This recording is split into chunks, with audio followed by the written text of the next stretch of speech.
మొత్తం కేసుకు సంబంధించి స్కిల్ డెవలప్మెంట్లో ఏదైతే డబ్బులు కేటాయించేటువంటి అవసరం ఉంది, ముఖ్యంగా గవర్నమెంట్ రిలీజ్ చేసిందో దానికి సంబంధించి అప్పుడున్నటువంటి చీఫ్ సెక్రటరీ ముఖ్యమంత్రి చెప్పారు కాబట్టి ఇది రిలీజ్ చేయండి అనేటువంటి చెప్పారు అని ఆయన స్పెసిఫిక్గా నోట్ ఫైల్లో చెప్పారు. ఆ నోట్ ఫైల్లో చెప్పడం అనేటువంటిది ఈరోజు ఈ మొత్తం కేసులో కీలకంగా మారింది. సో డెఫినెట్గా ప్రభుత్వంలో ప్రొసీజరల్గా కాకుండా కేవలం చంద్రబాబు నాయుడు తన వ్యక్తిగతమైనటువంటి ఇంట్రెస్ట్తోని ఇది మొత్తం చేయించాడనేటువంటి దాంట్లో కేసులో ఒక బలమైనటువంటి సాక్ష్యంగా కూడా ఉంది. బట్ నేను ఒకసారి ఈ కేసుకు సంబంధించినటువంటి పూర్వపరాలు చెప్తాను.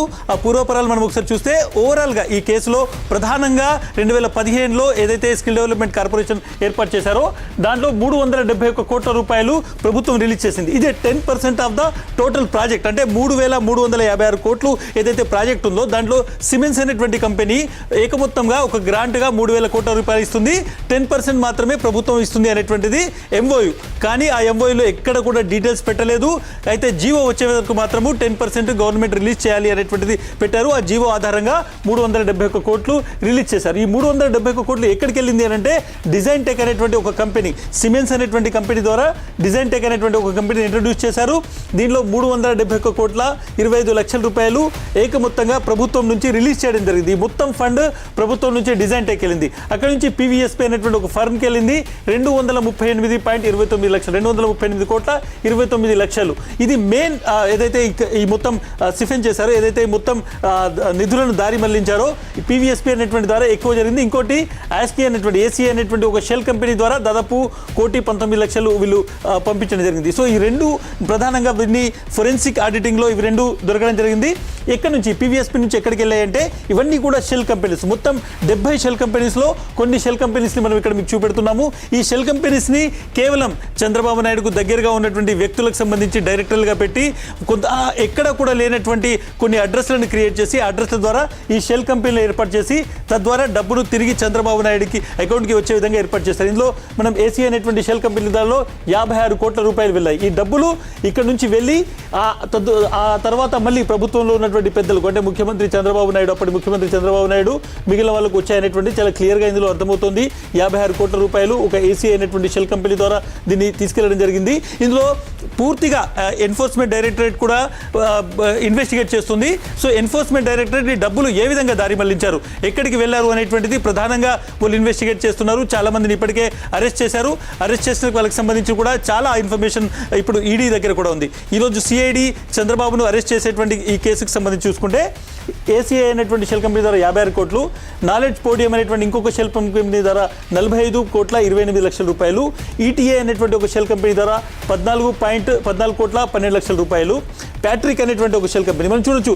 ఈటీఏ, నాలెడ్జ్ పోడియం, అదేవిధంగా ఏసీఐ షెల్ కంపెనీ, ప్యాట్రిక్, ఇవన్నీ పేర్లు ఎక్కడ వినరు. ఇవన్నీ కూడా పెద్ద కంపెనీలు ఏం కావు. ఇవన్నీ కూడా కేవలం షెల్ కంపెనీస్. ఈ కంపెనీలు ఎక్కడ ఉండవు. వీటికి డైరెక్టర్లు ఎక్కడ ఫిజికల్గా ఉండరు. చిన్న చిన్న క్లర్క్లను, డ్రైవర్లను డైరెక్టర్లుగా పెట్టి ఒక కంపెనీని ఫ్లోట్ చేసి ఆ కంపెనీ ద్వారా వివిధ దేశాలు ముఖ్యంగా మారిషస్ ద్వారా, సింగపూర్ ద్వారా డబ్బులు బయటికి పంపించి ఆ పంపిల్ని మళ్ళీ వైట్ చేసి ఇక్కడ తీసుకొచ్చేటువంటి ఒక ప్రొసీజర్ ఇది. ఇటీవల చంద్రబాబు నాయుడుకి ఐటీ నోటీసులు ఏవైతే ఇచ్చారో ఆ కేసులో కూడా చాలా షెల్ కంపెనీస్ ఉన్నాయి. ఆ షెల్ కంపెనీస్ పేర్లను కూడా ఇన్కమ్ ట్యాక్స్ డిపార్ట్మెంట్ చాలా స్పెసిఫిక్గా చెప్పింది. ఇందులో ఒక కేసులో అయితే డైరెక్ట్ చంద్రబాబు క్యాష్ తీసుకున్నారని కూడా ఇన్కమ్ ట్యాక్స్ డిపార్ట్మెంట్ తన నోటీసులో చెప్పింది. సో ఇంకా షెల్ కంపెనీ చూస్తున్నాం మనం. భారతీయ గ్లోబల్ అనేటువంటి ఒక కంపెనీ 3 కోట్ల 13 లక్షల రూపాయలు, ఇన్వర్బ్ అనేటువంటి ఒక షెల్ కంపెనీ 1,56 లక్షల రూపాయలు, పోలరీస్ అనేటువంటి 2 కోట్ల 2 లక్షల రూపాయలు, క్యాడింక్ అనేటువంటిది క్యాడింక్ అండ్ పార్ట్నర్స్ అనేటువంటిది 12 కోట్ల రూపాయలు, అదేవిధంగా ఫారెన్ కంపెనీ అనేటువంటి పేరుతో 3 కోట్ల 22 లక్షల రూపాయలు, ఇతర కంపెనీలు చాలా కంపెనీలు అవన్నీ కలిపి 84.5 కోట్ల రూపాయలు. మొత్తం డబ్బు 371 కోట్ల 25 లక్షల రూపాయలు ప్రభుత్వం నుంచి రిలీజ్ అయింది. ఇందులో 238 కోట్లు కేవలం ఒక ఫర్మ్ ద్వారా, డిజైన్ టెక్ నుంచి ఒక ఫర్మ్ ద్వారా 238 కోట్లను వీళ్ళు ట్రాన్స్ఫర్ చేసి ఇవన్నీ కూడా ముడుపుల రూపంలో వెళ్ళినటువంటి డబ్బు. సో చంద్రబాబు నాయుడు 2015లో ఒక స్కిల్ డెవలప్మెంట్ అండ్ కార్పొరేషన్ అనేటువంటి ఒక ప్లాన్ చేస్తారు. దాంట్లో సిమెన్స్ అనేటువంటి కంపెనీ తీసుకొస్తారు. ఇక్కడ ఉన్నటువంటి డిజైన్ టెక్ అనేటువంటి ఒక కంపెనీ తీసుకొస్తారు. పీవీఎస్పీ అనేటువంటి ఒక షెల్ కంపెనీ ద్వారా ఒక ఫర్మ్ ద్వారా ఈ మొత్తం ఫ్లోట్ చేస్తారు. అందులో 3,356 కోట్ల రూపాయలకు సంబంధించినటువంటి ఫ్రాడ్లో కేవలం 10% మాత్రమే ప్రభుత్వం ఇవ్వాలి. మిగిలిన విద్యార్థులందరికీ ఏదైతే కోచింగ్ జరుగుతుందో 3,356 కోట్లతో అది సిమెన్స్ అనేటువంటి ఒక కంపెనీ 3,000 కోట్లు ఇస్తుందని చెప్తారు. కానీ ఎక్కడ కూడా సిమెన్స్ అనేటువంటి కంపెనీ ఇవ్వకుండానే డబ్బులు రిలీజ్ చేయమని చంద్రబాబు నాయుడు చెప్తే అప్పటి చీఫ్ సెక్రటరీ ఆదేశాలకు సంబంధించి అప్పుడున్నటువంటి ఫైనాన్స్ సెక్రటరీ ఒక నోట్ రాస్తారు. ముఖ్యమంత్రి చంద్రబాబు నాయుడు చెప్పారు కాబట్టి ఇది రిలీజ్ చేయమంటున్నారు, రిలీజ్ చేస్తున్నామని. చాలా స్పెసిఫిక్గా ముఖ్యమంత్రి చంద్రబాబు నాయుడు పేరు అందులో ఉంటుంది.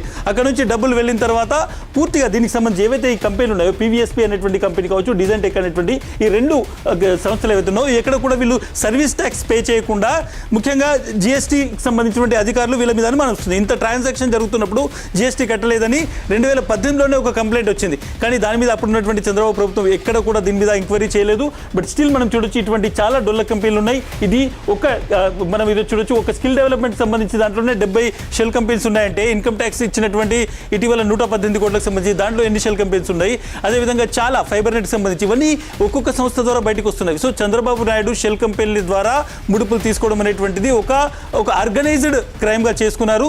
తద్వారా తనకు డబ్బులు ఏ విధంగా వస్తున్నటువంటిది ఈ కేసు ద్వారా రివీల్ అవుతుంది. రాబోయేటువంటి కేసుల్లో కూడా పెద్ద ఎత్తున ఈ మొత్తం విషయం బయటకు వచ్చేటువంటి అవకాశం ఉంది. హరి. All right.